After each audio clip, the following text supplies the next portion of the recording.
Hello everyone, good morning. This is Mahesh Shah from Surat. Welcome to my YouTube channel.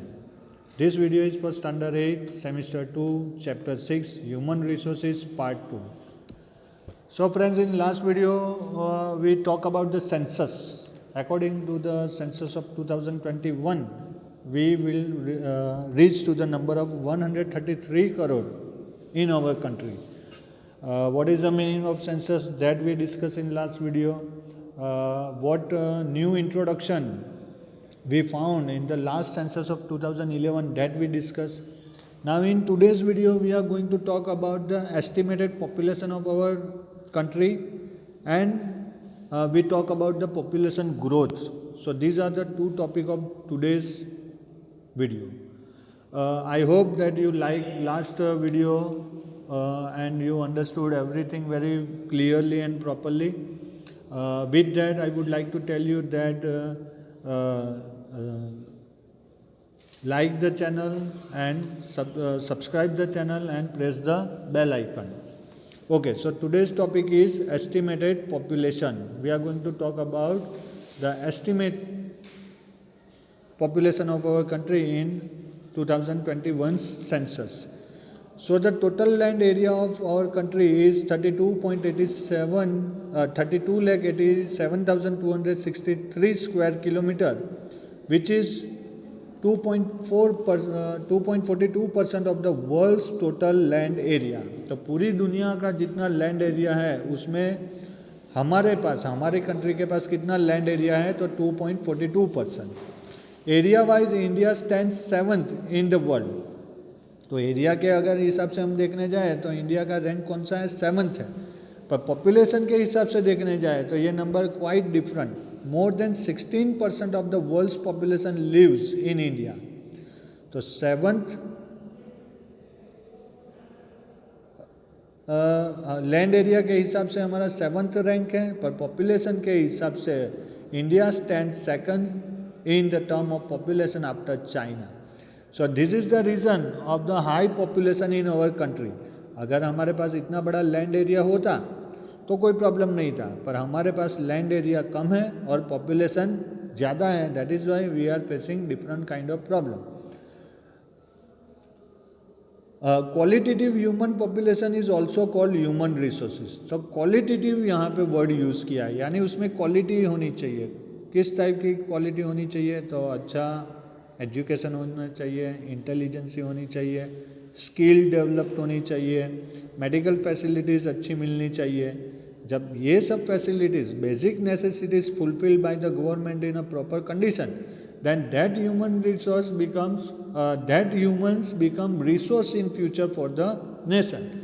The quality of human resource depends on education and intelligence.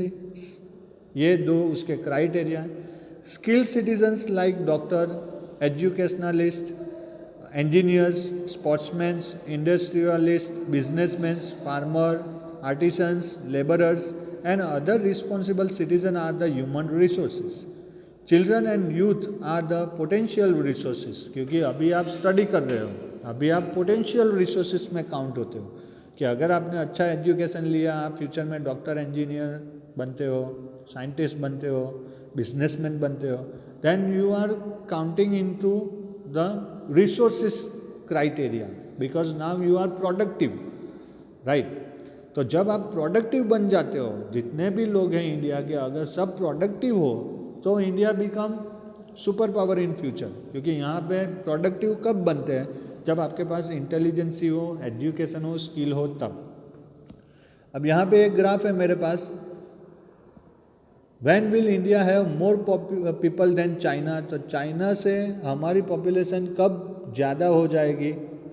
तो यहाँ पे हम देख सकते हैं red जो है वो चाइना का है और ऑरेंज जो है वो इंडिया का. अगर 2015 की बात करें तो चाइना की पॉपुलेशन यहाँ पे ये जो वर्ड है वो बिलियन में काउंट होता है. तो 1.325 बिलियन थी, तब हमारी थी 1.3 बिलियन. 2016 में चाइना की पॉपुलेशन 138 हुई, हमारी हो गई 132. फिर चाइना की पॉपुलेशन 139, हमारी बढ़ी 134. फिर 2018 में 139 करोड़ हुए, इंडिया की पॉपुलेशन हो गई 130 करोड़ 31 करोड़। 2019 में चाइना की अराउंड 140 करोड़ के पास हो रही थी, पर इंडिया की तब तक हो चुकी थी 136 करोड़। 2020 में 140 से थोड़ा ऊपर, इंडिया 137 से नज़दीक 37 से ऊपर चला गया था। 2001 में चाइना की पॉपुलेशन में बहुत ज़्यादा इंक्रीज़ नहीं हुआ, पर इंडिया जो है वो पैरेलल चला जाएगा। अब जब पॉपुलेशन काउंटिंग होगा तो ऑफिशियल नंबर अराउंड 133 करोड़ होगा, बट अनऑफिशियली देखने जाए तो वो काफ़ी ज़्यादा नंबर होगा। और 2022 में चाइना हमसे पीछे हो जाएगा और हमारी पॉपुलेशन हो जाएगी 140 करोड़ से ऊपर। और 2030 में हमारी पॉपुलेशन हो जाएगी 150 करोड़, तब चाइना की 152 करोड़ के ऊपर और चाइना की हो जाएगी 150 करोड़ के आजू बाजू। तो इसी तरह अगर पॉपुलेशन बढ़ती रही तो जितने भी हमारे पास रिसोर्सेस हमारे पास कम है। अगर आप ये ग्राफ देखें तो इंडिया का बर्थ रेट कांस्टेंट बढ़ता जा रहा है, चाइना का जो बर्थ रेट है वो इतना नहीं बढ़ रहा है। 2022 के बाद उनका देखिए बहुत ही मतलब में लेवल में बढ़ रहा है। 2030 में चाइना की पॉपुलेशन इतनी ही होगी 140 करोड़ के आजू बाजू ही, पर हम उनसे ज़्यादा होंगे, 15-16 करोड़ ज़्यादा हो जाएंगे, क्योंकि यहाँ पे बर्थ रेट कंट्रोल नहीं किया जा रहा है। So this create hazardous situation for us, क्योंकि नेक्स्ट जनरेशन जो आएगी उनको बहुत सारे प्रॉब्लम फेस करने पड़ेंगे। अब सिंपल है, छोटी स्पेस में ज़्यादा लोग रहेंगे तो प्रॉब्लम्स तो क्रिएट होंगे। वैसे ही हमारी कंट्री के बारे में है। अब हम बात करते हैं पॉपुलेशन ग्रोथ की। तो जैसे in the beginning of this video I told you the difference between the growth and development. मैंने बोला ही था कि ये सब्जेक्ट जो इकोनॉमिक्स जो सब्जेक्ट है ह्यूमन रिसोर्स, उसमें हर एक मीनिंग की डेफिनेशन अलग है, हम सिनोनिम्स के जैसे यूज़ नहीं कर सकते। तो ग्रोथ वर्ड कब यूज़ होता है कि एक लेवल तक जब क्वालिटेटिव चेंज आ जाए, उसके बाद जो चेंज आते हैं क्वांटिटेटिव चेंज आते हैं, उसको ग्रोथ बोला जाता है। तो यहाँ पे वर्ड यूज़ हुआ है पॉपुलेशन ग्रोथ, नहीं कि पॉपुलेशन डेवलपमेंट। ग्रोथ वर्ड क्यों यूज़ हुआ है? क्योंकि हमारी पॉपुलेशन कांस्टेंट बढ़ती जा रही है, इसलिए हमें यहाँ पे ग्रोथ वर्ड यूज़ करना पड़ रहा है। यहाँ पे हम पॉपुलेशन डेवलपमेंट नहीं बोल सकते। हाँ, 30 करोड़ है, 31 करोड़ हुए तो डेवलपमेंट बोल सकते हैं, पॉपुलेशन डेवलपमेंट। बट यहाँ पे जो रिसोर्सेस है उससे कहीं अधिक, कहीं ज़्यादा पॉपुलेशन बढ़ रही है, तो ये होता है growth. The population of India has increased by 18.1 crore in a decade between 2001 to 2011। अगर हम बात करें 2001 से 2011 के डिकेड की, तो हमारे कंट्री में 18 करोड़ नए बेबीज बॉर्न हुए। However, the population growth rate has gone down, which is noteworthy point। population growth rate जो है वो कम हुआ, but number of people increase more than the rate। Moreover, there has been an increase in the number of literate, educated citizen। इसके साथ में सबसे बड़ा difference कहाँ पे आया? यहाँ पे कि एजुकेटेड जो पॉपुलेशन थी वो अभी बढ़ रही है। तो फ्यूचर में हो सकता है कि एजुकेटेड लोग समझते हैं कि भाई what is the important of the small family, क्योंकि आज देखिए सब प्राइस बढ़ते जा रहे हैं।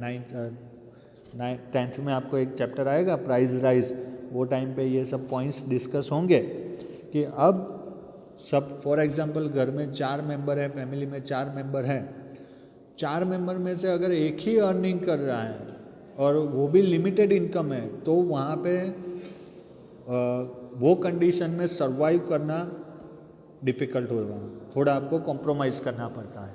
अब समझिए कि ये मेंबर ऑफ फैमिली बढ़ रहे हैं, यानी 4 से अब 6 हो गए, पर अर्निंग पर्सन एक ही है, तो और सेक्रीफाइसेस करने पड़ेंगे। अब 6 के बदले 8 हो गए और अर्निंग मेंबर एक ही है, तो कितना सेक्रीफाइस करना पड़ेगा। So this create problems in family and different kind of issues faced by all the family members, right. तो एजुकेटेड जो आदमी होता है वो ये समझता है कि भाई अगर फैमिली छोटा होगा, after marriage 1 child is enough, भले वो लड़का हो या लड़की हो, पर एक होगा तो हम उसको अच्छा एजुकेशन दे सकेंगे, हम उसके मेडिकल फैसिलिटीज़ अच्छी दे सकते हैं, उसके क्लोथिंग, फूड, उसका अच्छा ध्यान रख सकते हैं, तो इट इज़ बेटर कंडीशन। पर ये एजुकेटेड आदमी समझता है, अनएजुकेटेड आदमी जो है वो ऐसा नहीं समझता है। उनके हिसाब से पुअर फैमिली में number of members of family ज़्यादा होते हैं। क्यों? क्योंकि उनको वहाँ पे बच्चे को पढ़ाई का कुछ सोचते नहीं हैं, ना ही उनकी हेल्थ के बारे में, ना ही उनके फूड ग्रेन्स के बारे में, कुछ नहीं। उनके हिसाब से जितने ज़्यादा बेबी होंगे, यानी चिल्ड्रंस जितने ज़्यादा होंगे, उनकी फैमिली में इनकम ज़्यादा आएगी। किस तरह से? तो फॉर एग्ज़ाम्पल कोई लेबर फैमिली है, एकदम गरीब है, अब उनके वहाँ बेबी हुआ, 10-12 साल के बाद चाइल्ड लेबर में लगा देते हैं, वो रोज़ का अर्निंग 50 रुपीज़ लाएगा। तो जैसे फादर और मदर अर्निंग करते हैं, उनकी पर डे इनकम 200, 400 है। एक और लड़का हुआ, वो बड़ा हुआ, वो अर्निंग करने जाएगा तो फैमिली इनकम 500 हो जाएगी। फिर सेकंड आएगा, वो भी 100 लाएगा तो 600 हो जाएगी। और एक बेबी लाए, वो भी अर्निंग करने जा रहा है, वो भी 100 रुपीज़ ला रहा है, तो उनकी फैमिली इनकम 700 हो जाएगी। तो वो लोग ऐसा सोचते हैं कि जितने ज़्यादा चिल्ड्रन होंगे उनकी इनकम उतनी बढ़ेगी, क्योंकि उनके सामने उनको एक्सपेंस नहीं करना है, ना ही उनका एजुकेशन का उनको टेंशन रहता है, ना ही उनके कपड़े, खाना, ये सब का उनको टेंशन होता है, क्योंकि उनके लिए वो तो एक सोर्स है इनकम का, इसलिए वो ज़्यादा बेबी प्रोड्यूस करते हैं। अब जितने मेंबर्स ज़्यादा होते हैं, प्रॉब्लम्स भी इतने ज़्यादा होते हैं। पर एजुकेटेड आदमी ऐसा नहीं सोचेगा, उससे उल्टा सोचेगा कि एक लड़का या एक लड़की होगा तो इट इज़ इनफ। जब सब लोग ऐसा सोचना चालू करेंगे तो ये पॉपुलेशन ग्रोथ है वो कंट्रोल में आएगा, तो बर्थ रेट जो है वो कंट्रोल में आएगा। The population of India in 2001 was 102.87 crores, which has increased to 121.01 crore in the year 2011. This is a matter to worry about for the central government, and hence various policies and schemes have been launched to bring the population growth under control. Consequently, the rate of population growth has gone down by 1.7%.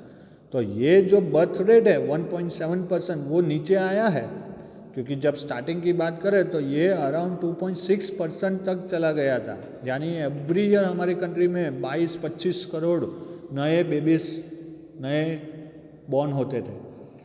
अब population बढ़े तो कोई problem नहीं है, पर उसके साथ में क्या ग्रोस डोमेस्टिक प्रोडक्ट जिसको जीडीपी बोलते हैं वो भी बढ़ रही है क्या? सब लोग जितने बॉर्न हो रहे हैं उनके अच्छी एजुकेशन मिल रही है, अच्छी मेडिकल फैसिलिटी मिल रही है, फिर बड़े होने के बाद उनको जॉब मिल रही है, ऐसा साथ में हो रहा है। और सेकेंडली डेथ रेशियो उतना है क्या? डेथ रेट भी इतना है। अगर 1.7% बर्थ रेट है और उसके सामने 1.7% डेथ रेट हो तो पॉपुलेशन इंक्रीज 0 हो जाती है, क्योंकि जितने नए बॉर्न हुए उसके सामने उतने मर गए। चलो उतना नहीं है, पर 1.7% जो हमारा बर्थ रेट है उसके सामने अगर 1.4% डेथ रेट हो तो भी इनफ है। पर डेथ रेट यहाँ पे ऑल ऑफ सडन डाउन हो गया 1950 के बाद। क्यों? क्योंकि हमने मेडिकल सेक्टर में काफ़ी प्रोग्रेस की, अलग अलग वैक्सीनेशंस प्रोग्राम हमने चालू किए, जहाँ पे भी दूर दूर के गांव में हेल्थ सेंटर्स गवर्नमेंट ने चालू किए। तो यहाँ जो डिसीज़, नॉर्मल डिसीज़ के वजह से जो लोग मर रहे थे वो हमने कंट्रोल कर लिया, बराबर। तो डेथ रेट तो हमने कंट्रोल कर लिया कि मरने वालों का number of dead people decreases, but उसके साथ में नंबर ऑफ बॉर्न पीपल, नए बॉर्न होने वाले चिल्ड्रन, वो हमने कंट्रोल नहीं किया। अब सिंपल टर्म ऐसी होती है कि BR is greater than DR, birth rate death rate से ज़्यादा होता है तो it is increase in population. ये सिंपल टर्म है। और जहाँ पे BR लेस देन DR होता है वहाँ पे पॉपुलेशन कम होती है, पॉपुलेशन डाउन। क्यों? क्योंकि यहाँ पे जितने बॉर्न हो रहे हैं उससे ज़्यादा तो मर रहे हैं। अभी की फ़िलहाल लेटेस्ट न्यूज़ है कि कोरिया में डेथ रेट ज़्यादा है और बर्थ रेट कम है, तो वहाँ की गवर्नमेंट ने different kind of scheme start की है बर्थ रेट को ऊपर लाने में। जापान में भी सेम सिचुएशन है। तो ऐसी कंट्रीज़ में जहाँ बर्थ रेट कम है वहाँ पे बर्थ रेट को ऊपर लाने के लिए गवर्नमेंट ट्राई करती है, और जहाँ पे ऑलरेडी बर्थ रेट ज़्यादा है और डेथ रेट कम है वहाँ पे गवर्नमेंट ऑलवेज ट्राई करेगी बर्थ रेट को नीचे लाने के लिए। तो यहाँ पे एक चार्ट है हमारे पास। 1901 से हमारे पास पॉपुलेशन का रिकॉर्ड है। 1901 में 23 करोड़ थे, 1911 में 25 करोड़ हो गए, 25.20 करोड़। 1921 में ये एक ही ईयर अभी तक ऐसा था 2020 से पहले का जहाँ पे BR is less than DR, birth rate से डेथ रेट कम हुआ था। क्योंकि देखिए यहाँ पे पॉपुलेशन अगर आप देखोगे 1911 में तो 25.13 थी, और अगर आप 1911 में 25.20 करोड़ थी, वही अगर आप देखोगे कि 2021 में 25.13 लाख, तो अप्रोक्सीमेटली 7 लाख लोग जो थे वो कम बॉर्न हुए थे 2021 में। या तो हम ऐसा भी बोल सकते हैं कि 7 लाख लोग ज़्यादा मरे थे 2021 में, क्योंकि 1921 में, सॉरी मैंने 2021 बोला है by mistake, but I am going to talk about 1921 year, कि 1921 में बहुत सारे डिसीज स्प्रेड हुए थे, काला हज़ारी, मलेरिया, कोलेरा, और उसके वजह से इतने लोग मर गए थे कि ऑटोमेटिकली बर्थ रेट डाउन चला गया था और डेथ रेट जो है वो अप हो गया था, और उसकी वजह से सिंपली पॉपुलेशन में डिक्रीज नंबर हमें मिले थे। ठीक है, इसके अलावा अगर हम बात करें तो बाकी सब ईयर में पॉपुलेशन बढ़ी है। यहाँ पे एक प्रिंटिंग मिस्टेक भी है, वो भी मैं आपको दिखाऊंगा। 1931 में अगर हम देखें तो पॉपुलेशन बढ़ी 27.89 लाख, 2 करोड़ से ज़्यादा बढ़े। 1941 में सीधा 31.86 करोड़ हो गए, 4 करोड़ ज़्यादा बढ़े। 1951 में यहाँ पे ये जो डिजिट है वो रॉन्ग है, यहाँ 96 आता है। तो यहाँ पे एक साल 1 करोड़ के कुछ लैक्स ऑफ नंबर इंक्रीज हुए थे। पर 1951 के बाद की अगर बात करें, जब इंडिया फ्री हो गया था, तो यहाँ पे 31 करोड़ है, यहाँ पे सीधा 43 करोड़ हो गया, 12 करोड़ बढ़ गए। यहाँ पे 54 हो गया, सीधा वापस 12 करोड़ बढ़े। यहाँ पे 68 करोड़ हो गया, सीधा 14 करोड़ बढ़े। 81 से 91 में 68 से सीधा 84, तो 70 एंड 14 16 करोड़ बढ़े।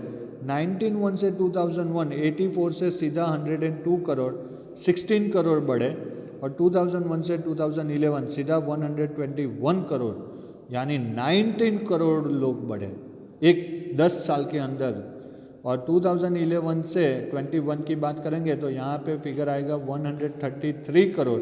तो कंपेयर टू दिस नंबर यहाँ पे बर्थ रेट कंट्रोल हुआ है, बट फिर भी इतनी हाई पॉपुलेशन में 1.7% का बर्थ रेट काफ़ी बोला जाता है, क्योंकि हमारा जो डेथ रेट है वो अराउंड 0.6% है, यानी मरने वाले लोग 0.6% है 10 ईयर में, पर उसके सामने बर्थ रेट जो है 1.7% है। और इसकी वजह से कंट्री की जो भी डेवलपमेंट होती है उसका बेनिफिट सबके पास नहीं पहुंचता है, क्योंकि अगर कंट्री ने ज़्यादा पैसे कमाए पर उसके सामने पॉपुलेशन भी तो बढ़ रही है, इसलिए उसके पीछे भी एक्सपेंस बढ़ जाता है, और इसकी वजह से जो एडवांटेज हमें मिलना चाहिए वो हमें नहीं मिलता है। अब यहाँ पे रीजंस फॉर पॉपुलेशन ग्रोथ है। पॉपुलेशन ग्रोथ के रीजंस क्या है? तो बहुत सारे उसके रीजंस हैं, अलग अलग क्राइटेरिया में वो डिवाइड है। तो population increase is a natural phenomenon, but there are various factors responsible for the population growth. उसमें से first in immigration from countries for industrial और ट्रेडिंग और एजुकेशनल और just for the settlement purpose. तो दूसरे country में से हमारी कंट्री में आके सेट होते हैं, इससे पॉपुलेशन ग्रोथ होती है, पर ये नंबर जो है वो बहुत लिमिटेड होता है। सेकंड रीज़न क्या है? Second is the lower death rate, जो मैंने अभी आपको बोला, in the last 2 decades. Earlier the rate of population growth was low as the infant and female mortality rate was high, क्योंकि जो प्रेग्नेंट मदर्स होती थी वो मरती थी, साथ में बच्चा बॉर्न होने के बाद 3, 4, 6 महीने में मर जाता था, तो डेथ रेट हमारा हाई था। Number of pregnant women dying due to unavailability of proper medical aid was high. तो वहाँ पे during the process of this child borning अगर उनको मेडिकल ट्रीटमेंट नहीं मिलती थी तो वो मर जाते थे। The modes of transportation and roads were not as good as now, so people could not reach the medical centre easily in time of need. वो टाइम पे रोड ट्रांसपोर्टेशन इतना डेवलप नहीं था कि मेडिकल इमरजेंसी आ गई तो फटाफट उसको ट्रीटमेंट दी जाए, इस हिसाब से लोग ज़्यादा मरते थे। There was no control over disease like cholera, typhoid, plague etcetera. इनकी कोई मेडिसिन वो टाइम पे नहीं थी। Even the famines were more frequent, succumbing many lives. वो टाइम पे फेमिन, ड्रॉट, ये सब बहुत होता था और उसके पीछे हमारे पास कोई फैसिलिटी नहीं थी। Medical facilities were not as developed and accessible as now. आज की डेट में जितना इजीली हमें मेडिकल ट्रीटमेंट मिल जाती है, जैसे रोड पे एक्सीडेंट हुआ 108 आप डायल करो सीधी एम्बुलेंस आ जाएगी, वैसी फैसिलिटी वो टाइम पे नहीं थी। तो ये सब रीजंस की वजह से डेथ रेट ऑलवेज हाई रहता था। बर्थ रेट तो कम नहीं था, 2.6% के आजू बाजू था, पर डेथ रेट जो है वो काफ़ी हाई था। इसकी वजह से ये पॉपुलेशन ग्रोथ हमें दिखाई नहीं देता था, राइट। पर आज की डेट में ये सब प्रॉब्लम सॉल्व हो गए हैं, इसलिए अब पॉपुलेशन बढ़ रही है क्योंकि डेथ रेट हमने कंट्रोल में ले लिया है। थर्ड जो अगर हम बात करें रीज़न की, तो the scenario has completely change today. Nutritious food is now easily available to people. Communicable diseases are under control due to the advanced medical treatment and vaccination programs. Immediate medical help, speedy mode of transport and communication are easily available. अभी तो कहीं पे भी accident हो जाए, मैंने जैसे अभी बोला कि 108 आप डायल करो, एम्बुलेंस आ जाएगी। बहुत सारे हॉस्पिटल्स हैं, गवर्नमेंट हॉस्पिटल्स है, तो मेडिकल ट्रीटमेंट जल्दी मिल जाती है। Pre and post disaster management has improved and people who get affected are rehabilitated faster. अब हम फोरकास्ट कर सकते हैं कब ड्रॉट होगा, कब सुनामी आएगा, कब हैवी रेन आएगा, तो हमारी प्रिपरेशन उसके लिए पहले से ही होती है, इसलिए number of dead people decrease, thus the death rate has gone down. This had led to a higher population growth rate. Death rate कम हुआ पर बर्थ रेट कम नहीं हुआ। Apart from the above factor, the average life expectancy of human has increase. पहले के ज़माने में 1950 की अगर बात करें तो हमारी जो हाईएस्ट जो भी इंडिया में बॉर्न होता था वो अराउंड 39, 40, 42 ईयर्स तक ही जिंदा रहता था, फिर मर जाता था।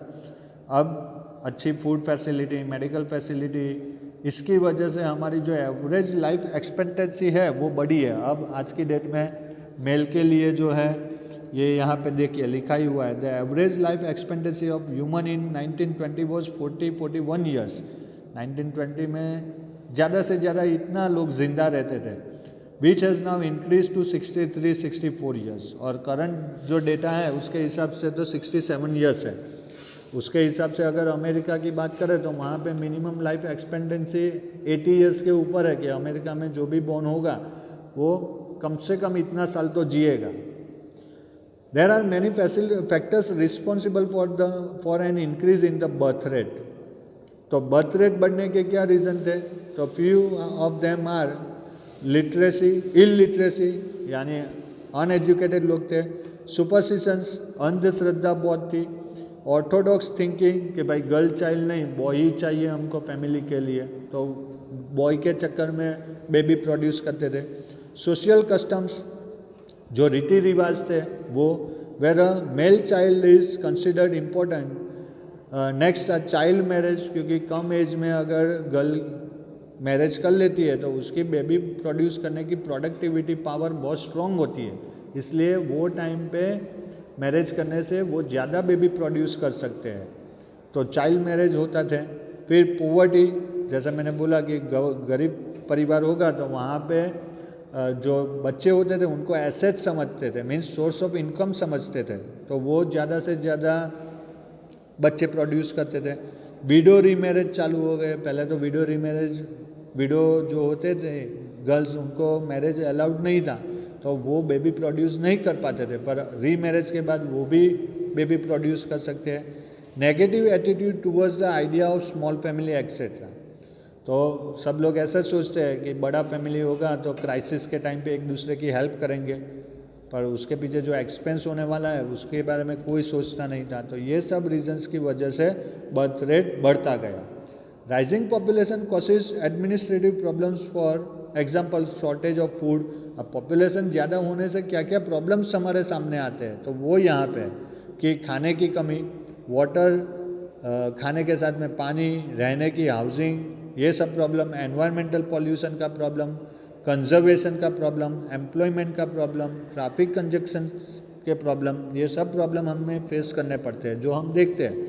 To deal with such problem many policies, schemes and legal measures have to be plan. पर इतनी बड़ी पॉपुलेशन को कंट्रोल करना इतना ईजी नहीं है, तो ये खाली गवर्नमेंट की रिस्पॉन्सिबिलिटी नहीं है। As a citizen of this nation, this is our own responsibility to maintain the birth rate by our own awareness.